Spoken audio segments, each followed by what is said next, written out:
We are invited to this dynamic adventure of life. Isn't that right? And yes, that is. And while we are on the journey, I think an important question needs to be made. How can create spaces of vulnerability to help reduce anxiety in leaders? And everybody here is a leader at some point. If you're overseeing 10, 20, 30 people, or if you're a mother, that you're leading some dynamics at home. And I think each one of us struggle with anxiety. I was 19 years ago, and yeah. I was co-leading 600 people, and I had an anxiety disorder. That was very painful, but it was rewarding. And you're going to get to know why. I don't know if you know, but in terms of prevalence, Brazil leads anxiety disorders in the world.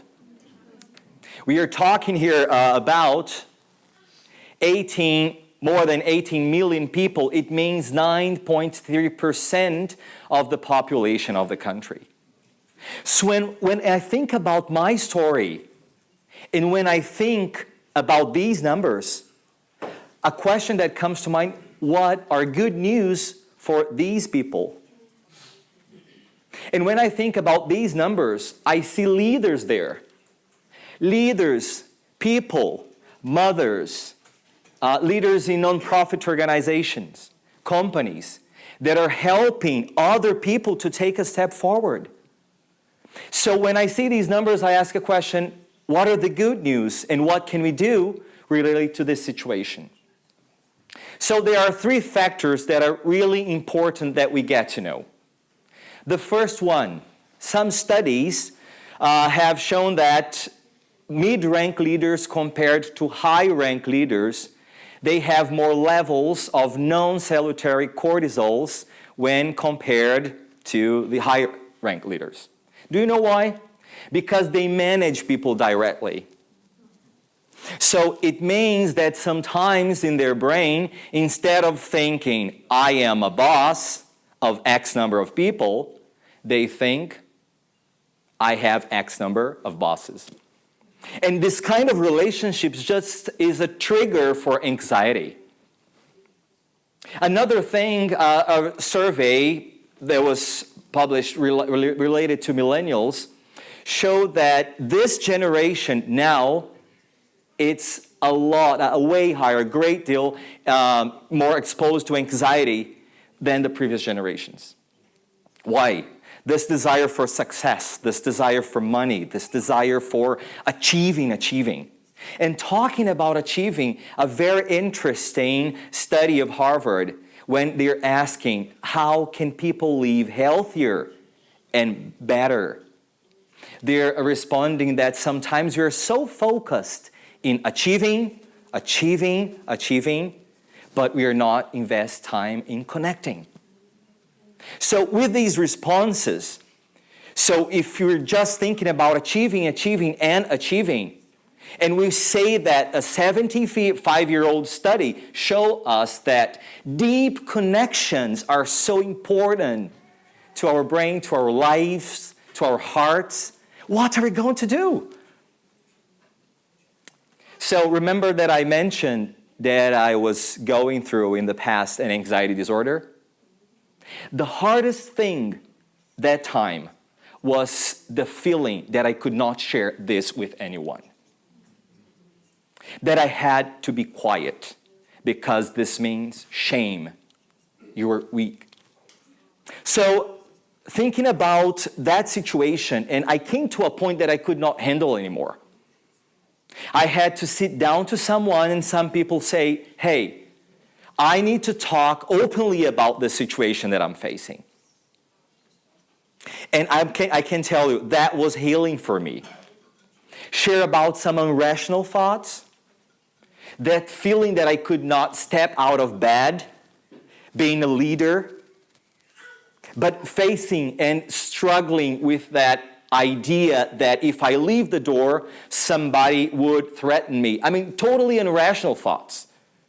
But I was stuck in that. So vulnerability for me became such a powerful thing because it was healing. But not only vulnerability, together with the most important teachings of the Master Jesus about anxiety, brought a very, very interesting experience to my life. Because of that experience and also the teachings of the Master Jesus, I started inviting people to what I call the journey of vulnerability through the anxiety funnel. I know it sounds a little bit weird sometimes, but this is just a picture to invite people to a journey. It's not to mean, I didn't mean to create a 3-step method. It is just an idea to create a situation to share life with people. And the purpose of this dynamic is really to invite people to a very powerful environment where people can live life to the fullest. No shame, no tags, but this place together, we can share life together. But before talking a little bit more about the funnel, I would like to see and check with you the teachings of our Master Jesus related to anxiety. When he was talking to his disciples, first he said, "Therefore I tell you, do not worry about your life, what you will eat or drink, or about your body or what you will wear. Is not life more than food, and body more than clothes?" What Jesus was asking or telling the disciples here is, hey, wait a minute. You guys are anxious because you inverted values, the core values. Hey, let's just remind you guys that body is more than food, not the idea that food is more than body. In clothes more than body, and food more than life. They were just messing up things. And when we tend to invert values of our life, we tend to be anxious. And then he keeps the conversation and he says, "Look at the birds of the air. They do not sow or reap or store away in barns, and yet your heavenly Father feeds them. Are you not much more valuable than they?" Try to just focus in the dynamics that you have been facing in terms of anxiety. Sometimes in the road, it really means some identity issues because we forgot our true identity. He's inviting here, look at the birds, the air, and you are going to see that, hey, wait a minute, you're way more valuable than there. And we forget this. And then he keeps the conversation going, and he says, "Can any one of you, by worrying, add a single hour to your life?"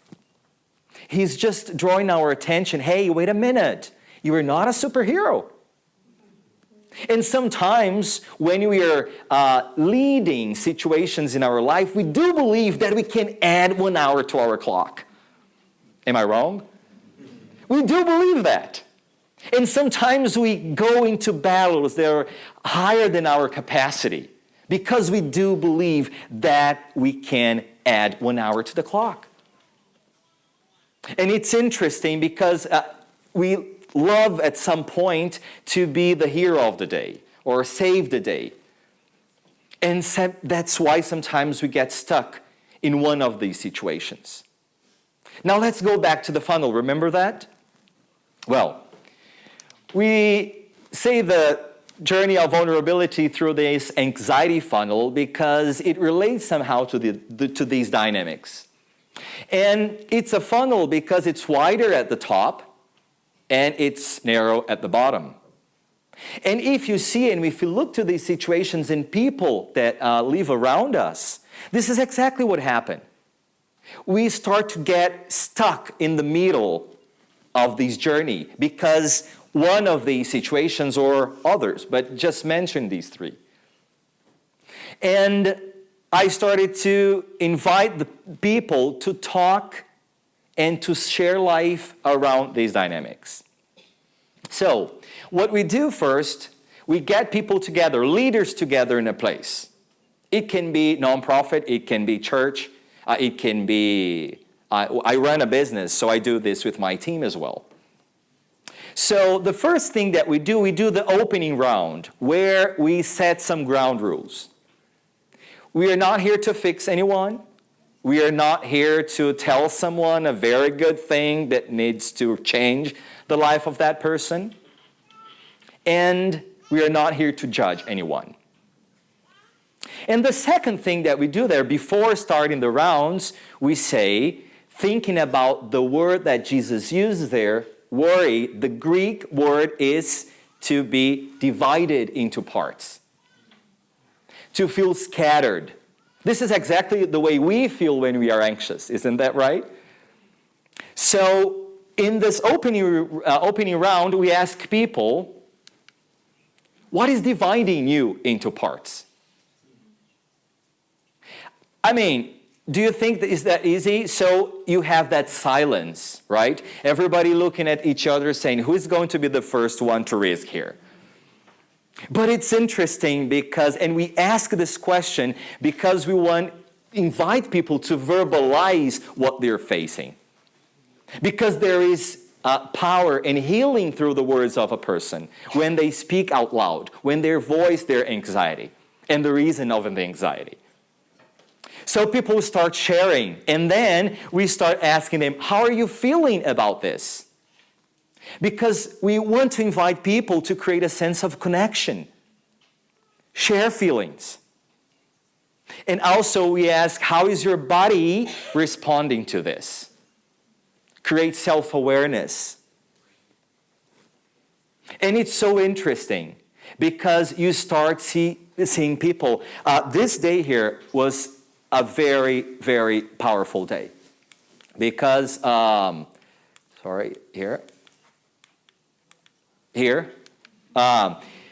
we started and people started sharing. And when they were sharing, at first you saw that very heavy environment where people were so tired. But they started saying, what divided me into parts is, and they started verbalizing and giving names to those giants.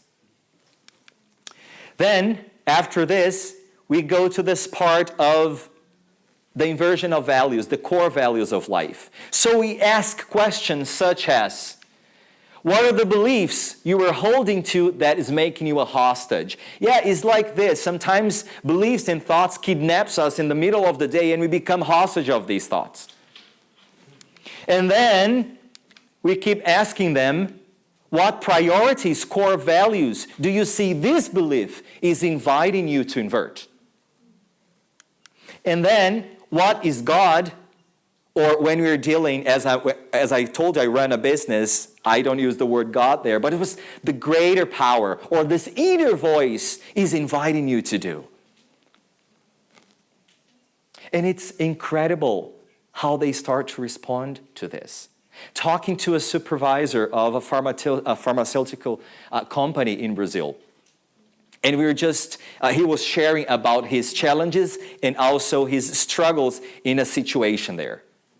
And through this dynamic, he could see here that, hey, wait a minute.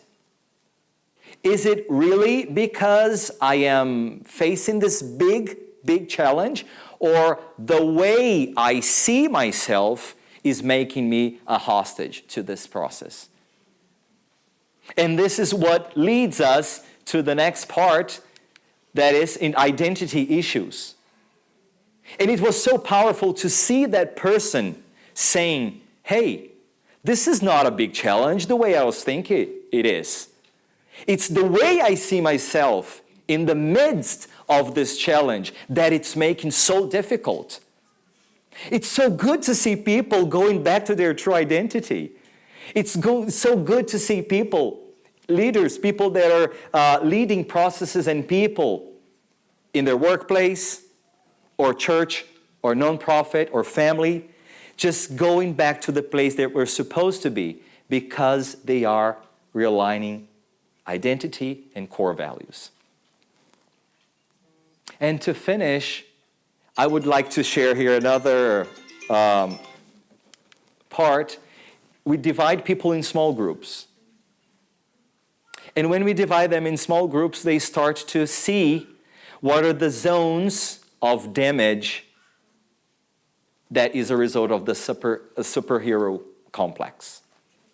And it's so good to see people seeing that. And that was totally unconscious. They could not see themselves. And this day here was so powerful that someone said, hey, wait a minute. What am I trying to do? I'm trying to control all things. I'm trying just to make things work in a way that this is destroying me and my family. And it's so important to see, look what this person said this day.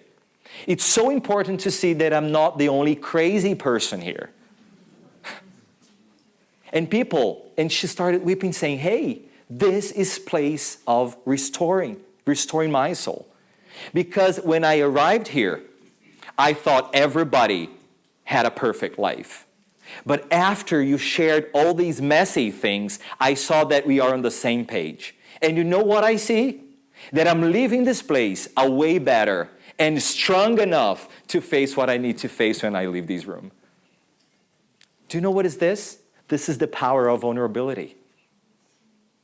This is the power of opening our hearts and inviting people to open theirs. As leaders, as people that are leading people, they need to see this in our lives. And in the finishing round, do you know what the people say? This is healing for me. This was remarkable. This was powerful. And for me, the best word is that they keep saying, this was alignment. This was alignment. Alignment. And if you see at the end of the speech of the Master Jesus, he says, seek the kingdom and righteousness. If you see righteousness in a broader sense, it means what? Alignment. Alignment. And this is what we're inviting people for as a result of vulnerability. This is what helps me made through in life. Better saying, I say that this is what keeps helping me making through. The space of vulnerability. And I really like to invite people to this journey because we see that as a result of this dynamic of the spaces of vulnerability, they see themselves in a different perspective. They see others in a different perspective. No shame.